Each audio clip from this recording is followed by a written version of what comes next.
Salut à tous et à toutes, c'est Mister XUSK et on se retrouve aujourd'hui pour la vidéo de présentation de la baguette de Narcissa Malfoy dans sa boîte Ollivander. Donc dans ma précédente vidéo, je vous avais dit que j'allais vous parler des vidéos qui allaient suivre. Donc juste pour information, j'ai déjà 4 baguettes en boîte Ollivander. Donc celle de McGonagall, celle de Narcissa dont je vous fais une vidéo maintenant, celle d'Harry Potter et celle de la baguette de Suro, celle de Dumbledore. Et j'ai aussi la canne baguette de Lucius Malfoy. Donc pour tout vous dire, en fait je fais que la collection des baguettes dans leur boîte Ollivander parce que personnellement j'aime pas les baguettes dans les boîtes personnages. Je trouve que ça n'a pas du tout le même charme et que c'est plus les boîtes Ollivander sont beaucoup plus attraits à tout ce qui est Harry Potter, à la magie du film et tout. Donc, comme vous le savez, il y a les baguettes de Cho, Neville, Greyback et Folleuil qui vont être supprimées de Noble Collection d'ici quelques jours. Et donc, vu que je fais la collection dans les boîtes Ollivander, j'ai décidé de les acheter. Donc ça représente un coût assez élevé, mais normalement je devrais les recevoir en fin de semaine et je vous ferai une vidéo de déballage. Donc je voudrais juste passer un petit coup de gueule par rapport à Noble Collection qui s'est dit qu'il fallait supprimer les baguettes dans les boîtes Ollivander parce que ça leur coûtait trop cher. Sérieusement, ils en ont pour aller entre 5 et 10 euros à les faire fabriquer en Chine, si c'est pas moins. Et à ça, ils se font quand même de la marge, donc après dire que ça leur est pas rentable, je trouve ça un peu dégueulasse. Enfin bref, on n'est pas là pour ça. Je voulais vous dire aussi que les baguettes de Remus Lupin et Horace Slughorn ont été déjà supprimées et j'ai cherché sur internet et je les ai pas retrouvées. Donc je me suis dit comment j'allais faire. Et en regardant une vidéo de présentation de la baguette de Lupin dans sa boîte Ollivander, je suis allé sur un site qui était dit dans la vidéo. C'était un site d'une boutique qui était basée en Belgique. Et donc je lui ai gentiment demandé s'il lui restait les baguettes de Remus Lupin et Horace Slughorn en boîte Ollivander. Il m'a dit qu'il les avait plus, mais qu'il allait en recevoir au mois de janvier. Donc je lui ai demandé qu'il m'en mette de côté. Donc normalement, je vais avoir 4 baguettes là à la fin de la semaine, plus 2 autres à la fin du mois, ce qui m'en fait quand même 6 en l'espace d'un mois, ce qui est quand même assez énorme. Et en fait, en février, il y a mon anniversaire et je vais demander de l'argent.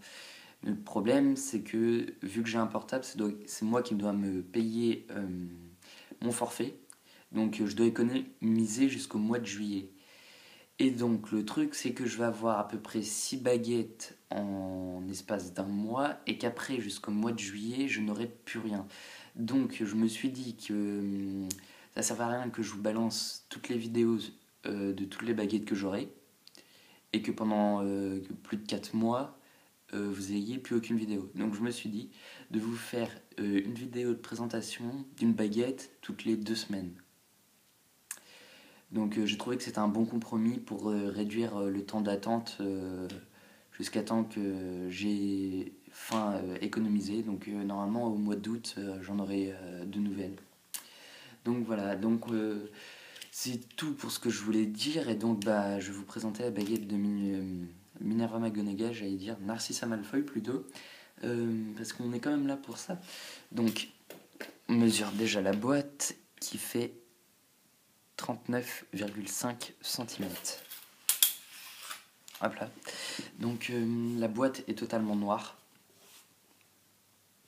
Donc pour être du noir, c'est du noir très foncé comme d'après les vidéos que j'ai vues qui peuvent être sur la boîte de Voldemort. Donc on a les signes Ollivander ici foncés avec la rose des vents, la grosse bulle et la petite. Et on a exactement pareil de l'autre côté. Ici, on voit le petit Made in China. Et ici, on voit qu'elle a été faite en 09. Donc, c'est parti, je l'ouvre. Donc ici, on a le ruban qui fait tout le tour. Là. Hop. hop là, hop là, hop là, hop là. Et donc, dans une certaine vidéo de Lord Voldemort 98, il avait posé la question de ce que c'était ici. Donc, pourquoi c'était plus foncé que là. Donc, je sais pas si tu as eu la réponse, mais en tout cas, je te le dis dans ma vidéo. Donc, pour moi, en fait, c'est le point de colle des deux tissus. Parce qu'en fait, ils font le tour avec le tissu. Et ici, ils viennent coller le deuxième pour qu'il tienne. Et donc pour moi, en fait, c'est la double épaisseur du tissu et plus la colle qui fait cette tache foncée ici. Donc, sinon, on a des rubans violets. Elle a un petit effet de lumière comme sur tous les rubans des boîtes Ollivander. Et à l'intérieur, la baguette de Narcissa Malfoy dans son écrin noir. Donc, de la mousse. Donc voilà la baguette. Donc je vous la montre avant de la détailler.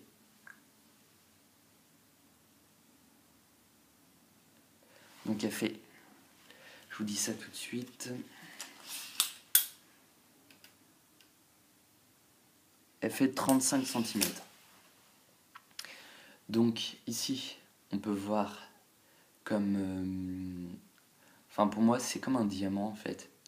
Et on peut le comparer à la baguette de Lucius Malfoy au niveau des yeux. Moi je vous expliquerai tout ça quand j'aurai toute la famille Malfoy et que je ferai une vidéo récapitulative sur toute la famille.